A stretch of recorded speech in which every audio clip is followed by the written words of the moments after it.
Mga master, okay lang bang? Huwag niyong skip ang mga ads sa aking mga video kung okay lang mga master. Salamat sa solid na suporta po. Yon, what's up mga masters? Nandito na naman tayo sa panibagong araw, panibagong kabanata na naman ang pagsasama-samahan natin ngayon guys.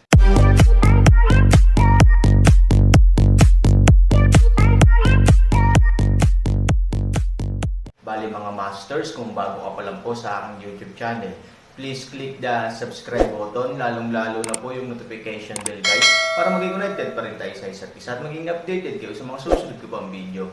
Bali mga masters, bago natin umpisahan ng kwento ay mag-shoutout po muna tayo para sa mga solid nating tagapakinig. Shoutout kay Robert Tolentino at shoutout kay Arnel Dimapilis. Yun na nga mga masters, no? Bali hindi na ito patagalin. In 3, 2, 1, let's go! Natigilan si Zuyan Shua. Hindi niya maintindihan kung bakit biglang ngumisi si Fu Tian sa mga oras na ito. Muntik na siyang mahati, pero nakangiti pa rin si Fu Tian. Ay pangako mo sa kanya. Marahang lumapit si Fu Tian sa gilid ni Zuyan Shua at mamulong sa kanyang tainga. Si Zuyan Shua ay sobrang nahihiya. Paano niya maipapangako? Ayaw niyang nakikitang umiiyak ang kapatid niya buong araw, at ayaw niyang makita itong parang daga. Nakatago lang siya sa dilim at wala na siyang makitang iba. Sa ganoong araw, ang aking kapatid na babae ay gumugol ng higit sa 20 taon, at sinamahan niya ako ng buong 20 taon. Mula sa pagiging matipid hanggang sa pagiging maluho ay madali, ngunit mula sa pagiging maluho hanggang sa pagiging matipid ay mas mahirap. Sabi nga, kapag may na-encounter ang mga tao sa kanilang inaalala, malilito sila at mawawalan ng basic reason. Parang totoo ito. Marahan na napangiti si Fu Tian. Nagtaka si Zuyan Shua at tumingin kay Fu Tian. Siya ay labis na naguguluhan, ano ang kahulugan ng pagtulong sa nakatatanda? Tinatanong kita, kaninong teritoryo ito? Ang tanong na ito ay hindi mahirap sagutin. Maaari itong sagutin ni Zuyan Shua ng direkta nang hindi man lang nag-iisip.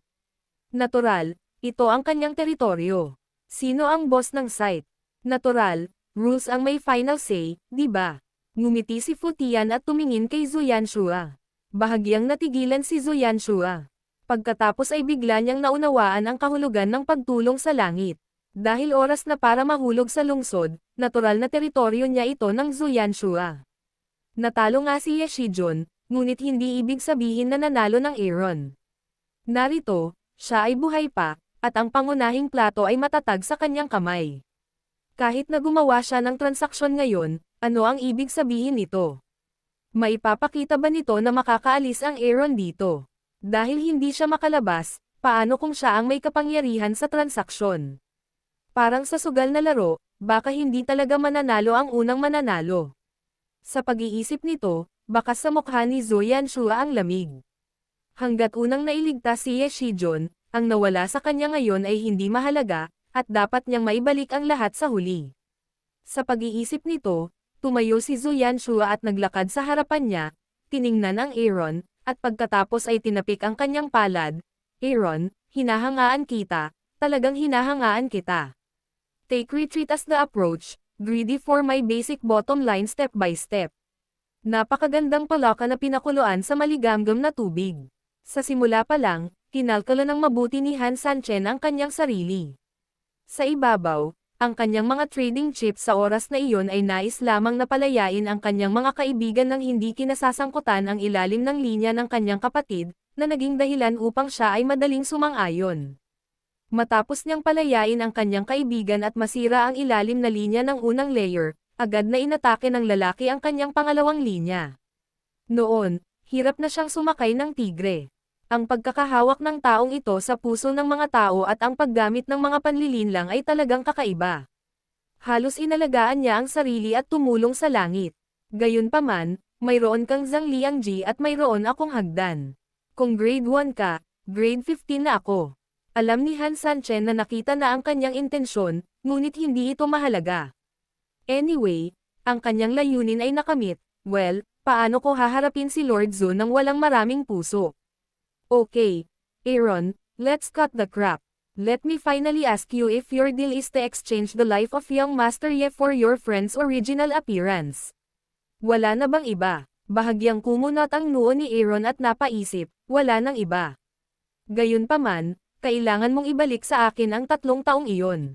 Kailangan ng kaibigan ko, nang mag-aalaga sa kanya, sanay na ang kanyang katulong na tumawag, may problema ka ba? Si Ye Shijun ay natural na walang pakialam sa mga ito, syempre, may pakialam siya sa iba, hanggat hindi siya pinalabas ni Aaron sa lungsod ng ligtas sa transaksyon, iyon ang kanyang kumpletong linya, bilang pinuno ng bulwagan ng Bayaw, si Qingji ay natural na hindi naloloko ng walang kabuluhan, alam niya ang mga panganib ng Jianghu. Nang makita si Zhu Yanshua at ang iba pa na gumagawa ng ganoong kabilis na deal, dapat niyang malaman na mayroong isang inside story, nagmadali siyang pumunta sa North Korea at South Korea kasama si Xia Wei sa kanyang likod, ngunit sa oras na ito, biglang ibinuka ni Aaron ang kanyang kamay, may isa pang kahilingan, nang matakot si Zhu Yanshua. Tumingin si Aaron kay Ye Shijun, may gagawin ka pa ba? Mga master okay lang bang? Huwag niyong skip ang mga ads sa aking mga video kung okay lang mga master. Salamat sa solid na suporta po. Nataranta ang mga tao sa kanyang sinabi.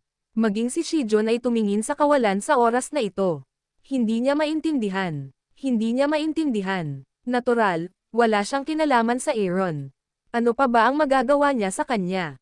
Maingat na tiningnan ni Ye Shijun si Aaron. Hindi niya alam kung ano ang tumatakbo sa isip ng lalaking ito. Napakalaki din ni Zhu Yanshua, dahil ang suplemento ng Aaron ay hindi ang kanyang inaalala. Sa halip, tumingin siya kay Ye Shijun, anong ginagawa mo? Bad memory at such a young age. Let me remind you. Tapos si Aaron at ngumiti, anong sinabi mo kanina bago mo ako inaway? Marami akong sinabi bago kita tawagan. Paano ko malalaman ang ibig mong sabihin? Hindi nasisiyahang tumugon si Ye Shijun.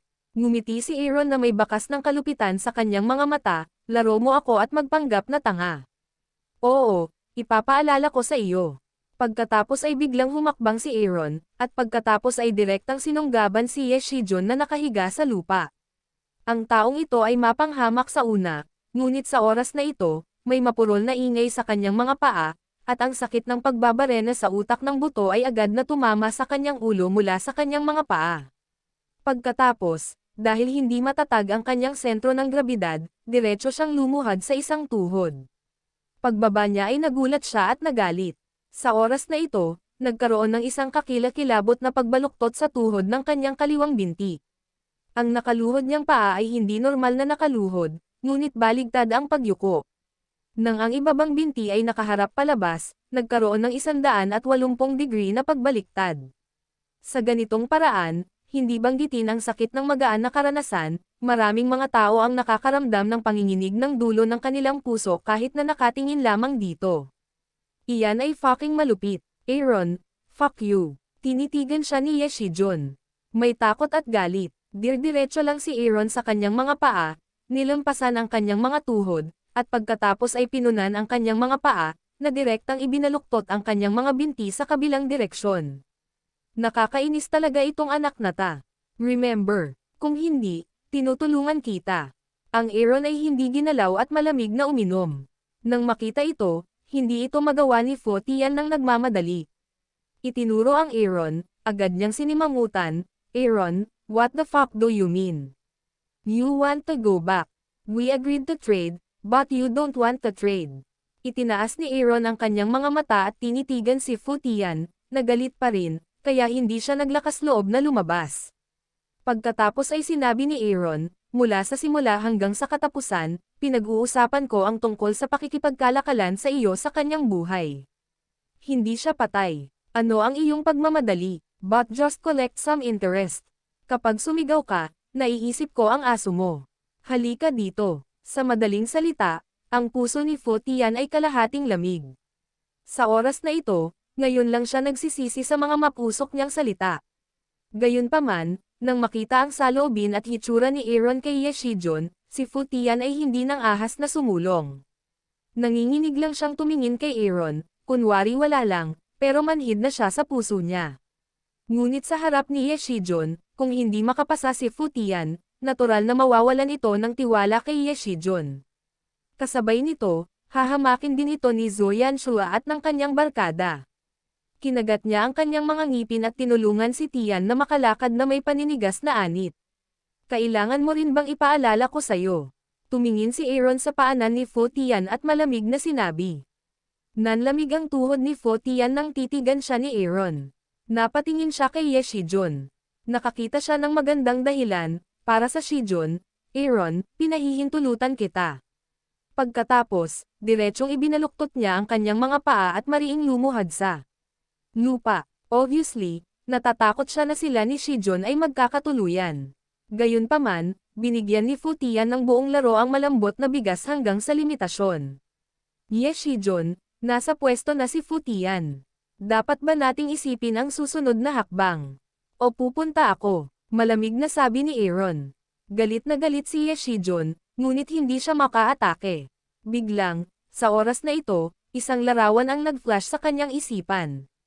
Sa oras na iyon, sa kalagitnaan ng hangin, sinabi niya sa Aaron na dapat niyang paluhod si Aaron sa lupa at umiyak at magmakaawa sa kanya. Sinabi ni Aaron na interesado siya sa panukalang ito. So, itong lalaking ito. Lumuhad ang lalaking ito at magmakaawa sa kanya ngayon. Isipin ng Aaron na nabali ang isa sa kanyang mga tuhod at ginawa ang kanyang sarili na kalahating lumuhad sa lupa. Tila ang hula na ito ay ganap na tama. Sa pag-iisip nito, biglang itinaas ni Ye Shijun ang kanyang mga mata at mabangis na tumingin kay Aaron, ngunit makalipas ang kalahating segundo, yumoko ng husto ang kabilang binti niya at lumuhad. I was wrong. Matagal na kinagat ni Ye Shijun ang kanyang mga ngipin. Upang mabuhay, sa wakas ay nagsalita siya. Ngunit halos sa sandaling ibuka niya ang kanyang bibig, may nangyaring hindi inaasahan. Storytelling channel sa YouTube. Sa malutong na tunog, hindi man lang naintindihan ni Ye Shijun ang sitwasyon. Isang mainit na sakit ang biglang bumangon sa kanyang kaliwang pisngi. Diretso siyang sinampal ni Han Sani sa mukha, na ikinagulat ng lahat ng naruroon. Ang ilang mga tao sa field ay hindi makatiis na makita si Ye Shijun at inipit ang kanilang mga ulo sa isang tabi dahil masyadong mabangis ang Aaron fan. Si Zhu Yaner ay ganap na natigilan, at ang buong tao ay ganap na hanggal. Galit na galit si Ye Shijun. Siya ay nalilito na, ngunit si Han Sanchen, ang anak ng isang asong babae, ay tinatrato pa rin siya ng ganito. Huwag na nating sabihin ang sakit. Sa harap ng mga taong ito, si Ye Shijun ay nakatataas at iniinsulto ng iba. Ayaw niya ba ng mukha? Aaron. Siya ay umungal ng napakalakas, na parang gusto niyang takutin si Han Sani sa pamamagitan ng galit na dagandong na ito. Ngunit walang pakialam ang Aaron. Tiningnan lang niya si Fu Tian ng malamig, bobo ka ba? Ikaw, humawak sa buhol. Come again, be neat and louder. Don't force me to do it again. Pagkatapos ay itinaas ni Aaron ang kanyang mga mata at tumangala sa langit. Walang mga ibon. Nagtakip ng ngipin ang dalawang lalaki at nagkatinginan. Matapos gumawa ng buong psikolohikal na paghahanda, sabay-sabay nilang sinabi, "Ako, mali ako." Pagkahulog pa lang ng mga salita, bigla silang nakaramdam ng isang maitim na anino na lumulutang sa kanilang harapan. Bago nila ito naaninag, may dalawang malakas na ingay. Habang ang iba ay nakatalikod muli, sina Fu Tian at Ye Shijun ay sinampal muli ng malakas sa kanilang mga mukha. Sa sandaling ito, mas nagalit ang dalawang tao. Si Fu Tian ay direktang nagpumilit na tumayo at makipagtalo kay Aaron, ngunit ang kanyang mga tuhod ay nakataas na, ngunit ang madilim na anino sa kanyang harapan ay hindi alam kung kailan ito nakapaligid sa kanyang likuran.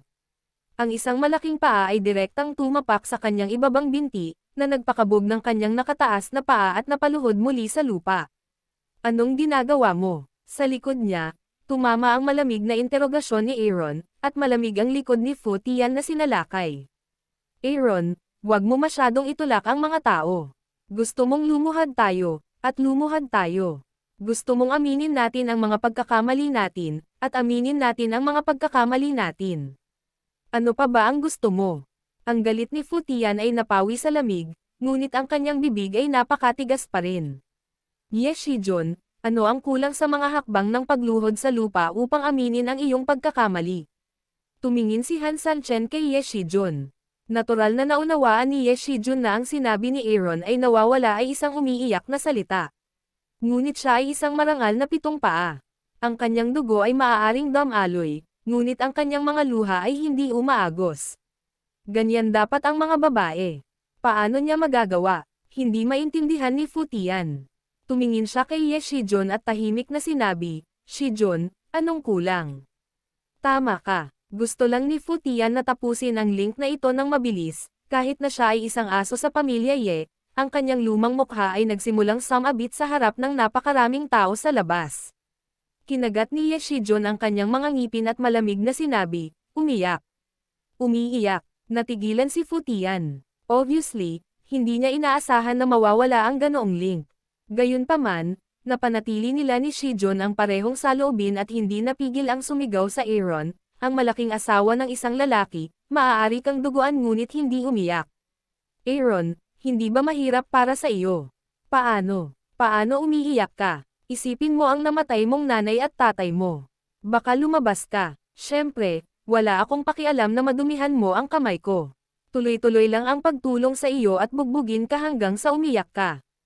Humalaklak si Aaron. Kung tutuusin, bagamat isang sampal lang, sampal talaga sa lakas ng Aaron, at saka, hindi lang sakit, ang susi ay kahihiyan. Paano mabibitin ang mga tao kapag sinampal na parang apo? Napatingin si Fu Tian kay Ye Shijun, bagamat hindi siya nakaimik, halatang pinapahiwatig niya si Ye Shijun sa pamamagitan ng kanyang mga mata, ang tinatawag na maginoo ay kayang umabante at umatras, at magtiis ng kalmado saglit. Si Ye Shijun ay natural na ayaw mabugbog, kaya tumango siya, halos sabay na nagkunwaring umiiyak ang magkabilang mukha, kahit na mas pangit ang pag-iyak kesa ngumiti. At least parang, I was wrong, sabay silang umiyak, walang nakakabagbag damdaming hitsura sa larawan, ngunit mayroon lamang isang pakiramdam ng kahihiyan. Ngunit sa pagkakataong ito ay bigla na naman nilang pinagsasampal ang kanilang mga palad sa kanilang mga mukha, nang tumigil sila sa pag-iyak, hindi nila napigil ang magalit. At ano ang nangyari? Yun na nga mga masters, no? Bali panibagong kabanata na naman yung natapos natin ngayong gabi. Muli, maraming salamat po talaga sa walang sawang suporta po sa aking YouTube channel na talagang inaabangan nyo po ang bawat upload ko po. Bali mga masters, magkita-kita ulit po tayo bukas ng gabi at ngayon po ay magpapaalam po muna tayo.